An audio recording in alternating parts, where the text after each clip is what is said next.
Well, if it's a painting or a sculpture, I don't even know myself, but I like the fact that I can do everything on canvas. It's still on canvas, like a painting, but it's a lot of materials you can actually say it's a sculpture.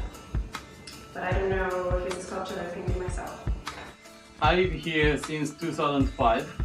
I was first student, then finished, and I work here just as an artist. And I love here to stay. I still have questions about why did I choose Czech Republic or Prague. But I'm here, it means I love here to stay. And in future I try to work in Tokyo and Prague, or Tokyo and Europe. Like 50% and 50%. That's what I'm trying to do. Jak dlouho dělám umění? Já umění bych tak samozřejmě od malička, když jsem byl kluk, ale jako počítám to od té doby, když jsem začal dělat grafity, první grafit, a to bylo před 20 lety. Ten můj styl vyvíjel, až vlastně jsem dospěl k abstrakci, což dělám teďka. Víceméně inspirace je jako všude kolem, kde chodím, ale mě spíš zajímají jako problémy těch věcí a mám rád vlastně kdyby střed různých hmot, organické a anorganické formy, technicistního rázu a proti vlastně nějakému přírodním věcem, a to rád vlastně spojit do jednoho, tak aby ten materiál, který potom použiji, se stal nějakým nositelem významu a výrazu pro tu věc. Jsem dlouhou dobu dělal oleomalby, ale zjistil jsem, že s tou barvou si nerozumíme, že nejsme kamarádi, že ta štětka mě spíš ublíží, jako než aby mě pomohla zvýraznit to, co chci dělat. Tak jsem začal používat nezvyklý materiály, jako je beton, se kterým jsem zjistil, že si toho máme co říct, protože je mi to nejbližší materiál, se kterým jsem v kontaktu prakticky každý den. Tady ta věc asi vychází z toho, že když jsem chodil na střední školu, tak jsem maloval figuru hodně. Jakoby tvaruju ty písmena, tak stejným způsobem já tvaruju to lidské tělo. A aby mi to sedělo do toho obrazu, do těch kompozic a mohl jsem pracovat s těma náhodama, které tam vznikají. Takže ty obrazy vznikají v takových vrstvách, nikdy ho většinou nedokončím ten obraz, tak jak si to na začátku vymyslím a většinou si ten nápad jako 3x, 4x změní. Tak s tím pracuju, s tou figurou stejně jako jsem pracoval s tou abecedou, když jsem tvořil ty grafity. Buď je přímo něco na místě, kde se vyskytuje něco osloví, ale to jednoznačně. A nebo mě to prostě připadne třeba v noci, že mě napadne nějaký nápad a pak nemůžu spát a snažím se pak usnout. A když to ještě druhý den funguje, jako určitě nezačnu dělat, to by nikdy nefungovalo. A pak když to funguje i druhý den, zdá se mi to dobrý, to začnu potom pracovat na té realizaci. No já nevím, jak říkám, já vlastně teď nedělám věci jako hlavou, ale dělám to srdcem. Ty věci nějaké mně přišly sami. Já jsem vlastně dělal věci ze železa, abstrahoval jsem tvary rostlin a různých struktur. A vlastně zajímala mě jednoduchost používání nějakých korálních věcí kolem mě z toho industriálního prostředí města. A vlastně vyšly z toho ty světelné krajiny, které pro mě osobně jsou teď hodně jenom rád. A je pravda, že tyhle práce jsem vlastně nikdy jako neviděl podle mě, že to je víceméně dost jako originální. I když teď vidím, že lidi začínají trošku pracovat podobným způsobem, což je přirozená věc. Ale pro mě ta žárovka znamenala slunce a ta větvička znamená ten strom, tu přírodu. A vlastně s jednoduchými prostředkama se snažím vytvořit tu emoci té krajiny a přijde mi to, že to je až taková azijský způsob nebo estetika. To v tom vidím v té naprosto jednoduchosti, vlastně až taky kaligrafii sochařský. No tak Volmídě jsem dostal před 3 měsíci cenu, získal to portrét, byl vytáčený výstavě Self, byla výstava pouze portrétů a jako na emoce to mě to jako velmi potěšilo. No inspirace je hlavně samozřejmě prostředí, který mě obklopuje, civilizace, v kterým se nacházím, život, příroda, prostě která tady jakoby stabilně zůstává, která je vodítko, myslím, pro mě. A to je všechno, to je plno věcí, ze kterých stojí něco studovat v tomhle životě a hledat vlastně i sám sebe, dejme to krz právě moje instalace, třeba, který se pokouším. Začal jsem malovat na střední škole. Jablonci nad ní jsou, teda spíš kreslit, protože nejdřív mě zajímala kresba a to už bude 13 let. Proč kontakt každý den? Protože já ho mám jako v práci pořád. Já jsem jako kameník, restaurátor, takže betonuju všechno, co potřebuju, podklady, podschodiště, všechno. In my opinion, when I can use the big format, you can feel much more of the energy, much more of the mass of the material than if it would be small. So it's more I want the effect to be as strong as possible. No, to je taky zajímavá otázka. Já čím dál víc zjišťuju, že umění pro mě aspoň znamená svobodu. A že chci vyjadřovat svoje vlastně pocity a vlastně názory, které mám na svět. A to je vlastně téma, který hodně cítím, jakože je pro mě důležitý. Protože být umělec je skvělý, protože umělec je svobodný. Tak ten přechod byl postupný proces, když jsme udělali první výstavu a to je v řádu několika let. A jako na té ulici taky pořád maluju a už to není, na té ulici taky pořád maluju, ale už to není tak častý, protože když pracuji v ateliéru, tak potom už nemám sílu jít malovat ještě ven. Ale takže spíš třeba v létě teďka, nebo se snažím dělat venku, protože tady je to obtížný malovat. Ale je prostě pro mě to přirozený vývoj a není to jako, že bych si řekl, tak teďka jsem skončil na ulici a budu dělat v ateliéru, ale já dělám v ateliéru, dělám i prostě sochy nebo objekty a vlastně se to tak různě prolejvá, jako jednak tím, co chci dělat a taky různýma prostě třeba pozváníma na nějakou výstavu a tam se pro mě čekají určitou věc, takže je to furt takový proces. A jako neuzavíral bych to, prostě dělám na ulici, ale dělám i v ateliéru. Předtím jsem dělal jenom na ulici. Tak moje rodina je od světa umění poměrně daleko. Teď si stávař, máma tatička. A měli jsme kdysi dávno v rodině pradědečka, mám pocit, který byl na Abu.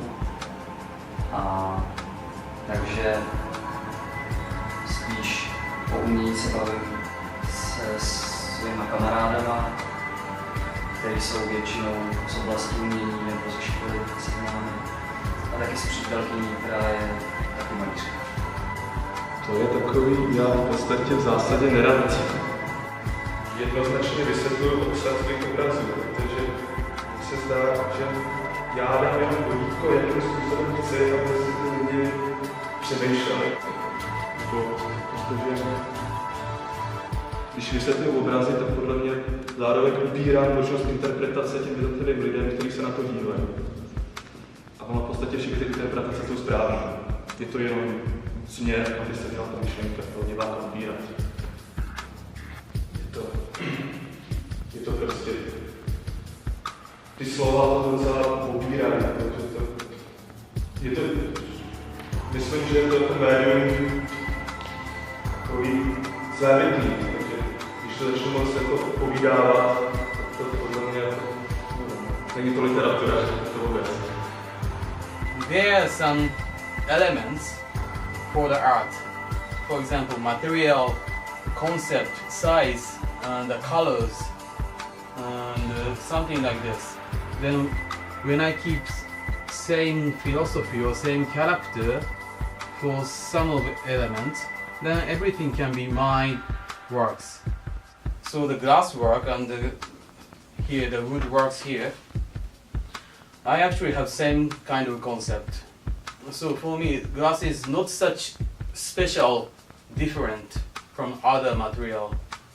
So I try to keep this distance, and of course glass is really difficult and sensitive in a way, but that's just one character of the glass, so I just accept it, then try to follow with this glass character, that's it.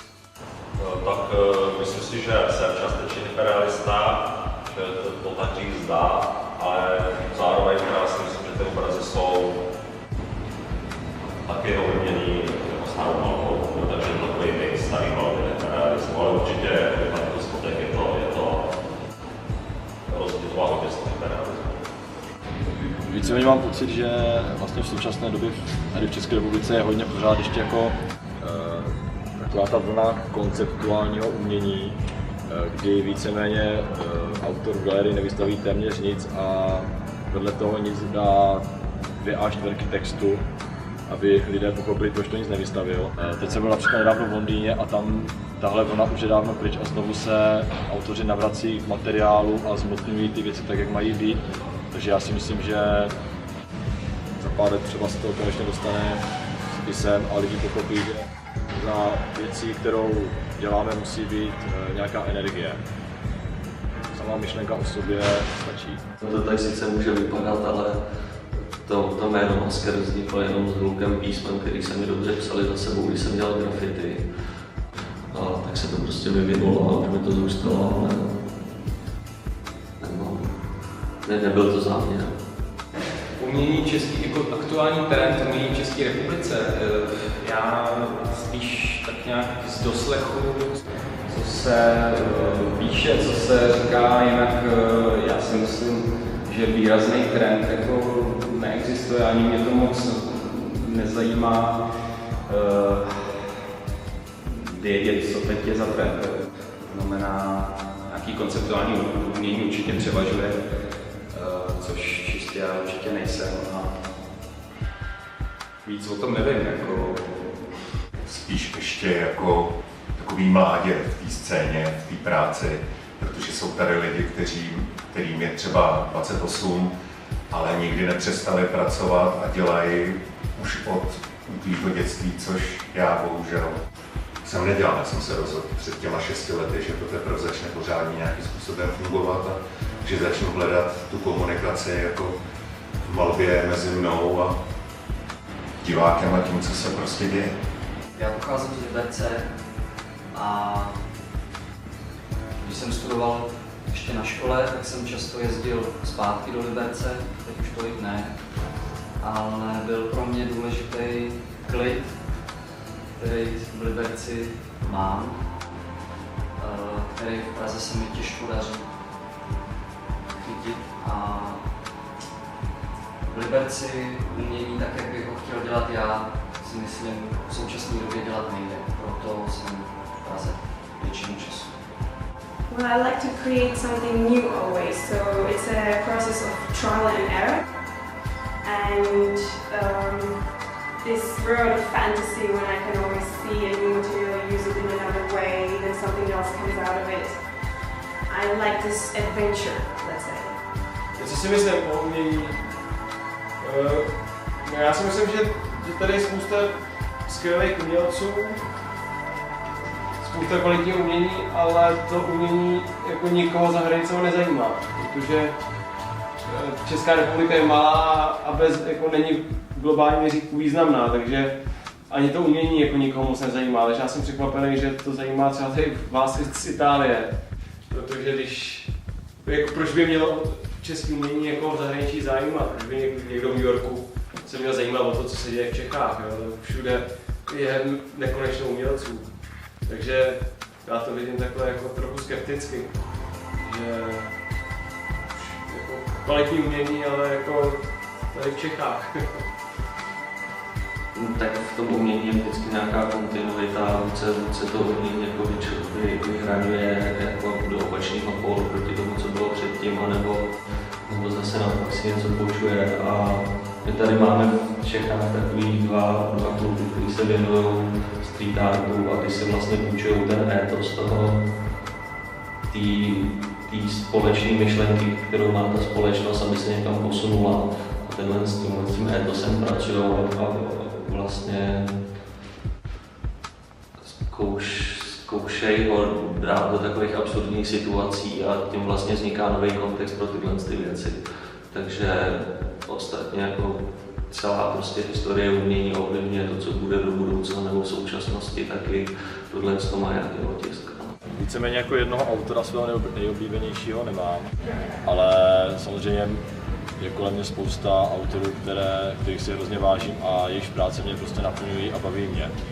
Bohužel bych samozřejmě musel jmenovat teďka ty nejprofláklejší, vlastně, co jsou na světě, jako Jeff Koons, Damien Hirst, ale to víceméně nejsou už ani umělci, to jsou spíš jako manažeři nebo biznismeni obchodu jako s uměním a se svými věcmi, ale víceméně to, co jako dělají, se mi líbí. No, můj ateliér je právě na té druhé straně, kde jsem vlastně narodil. A je trošku tmavší, ale má svou atmosféru a myslím, že tyhle věci se tam docela jsme na to, že věci toho typu dělají. If I should think about where my artwork would go, like who would buy them and in the house they would put them, whenever I think about this, it makes me very happy that actually somebody would buy them and put them in their home.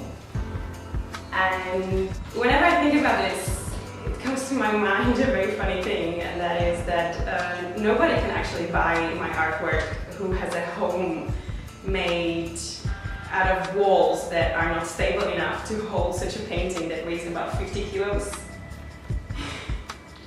It would actually fall down. To je rozhodně poměrně daleko, ale rozhodně jako malovat jako si, protože to není otázka výběru, jestli malovat budu dál, to prostě člověk jako buď má nebo nemá, si myslím. Že to ani není rozumová věc, to je spíš je to chudobí, nebo tam ten výběr vlastně se netá.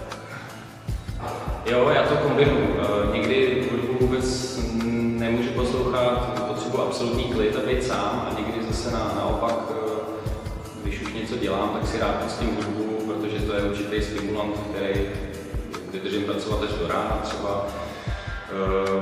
Mám rád jako klid na vymýšlení, ale pak už jako, když něco vzniká, tak už to může být jako klidně víc lidí okolo, prostor, kde nejlepší je, že vím, že někdo tamhle něco dělá svýho a já mám vedle sebe svůj bublinu, kde dělám taky svýho, ve výsledku pak to člověk ukáže někde a může se konfrontovat.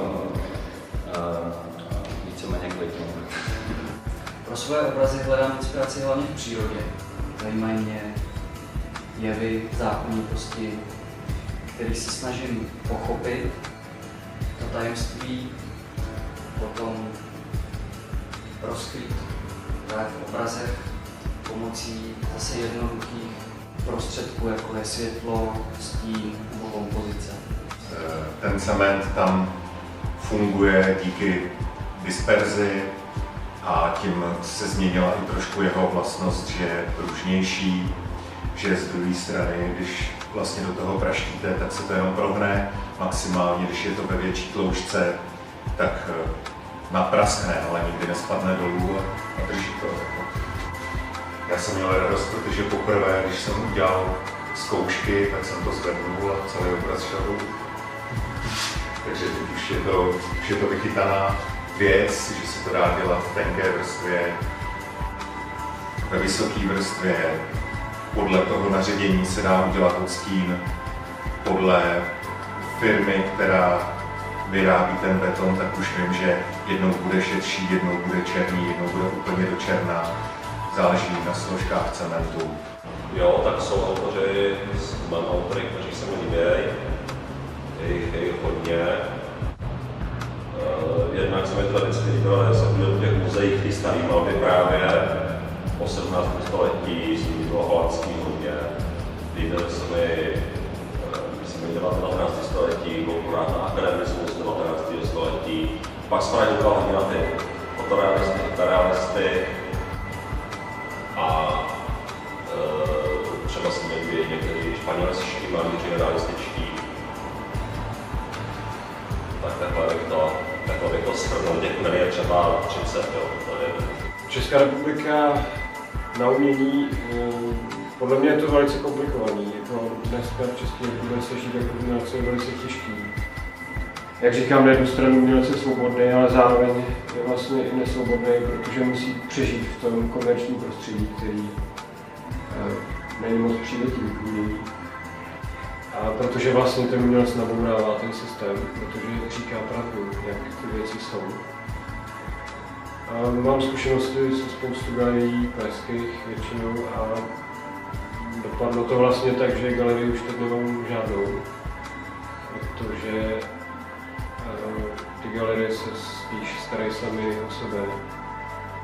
Prague is really small town, right? So once when you go to some vernissage, then you meet many people there. Someone is from my classmates, someone is friend of my friend, someone is some curator, but actually friend of friend, something like this. Then when I go to next vernissage, then these people again, and then you slowly start talking. If it's in Tokyo, which is really big mass of the city, then you never see people again. But in Prague, not only art people, artists, contemporary artists, everybody in Prague can somehow know each other. This kind of community is really nice for me. That's one reason why I love here.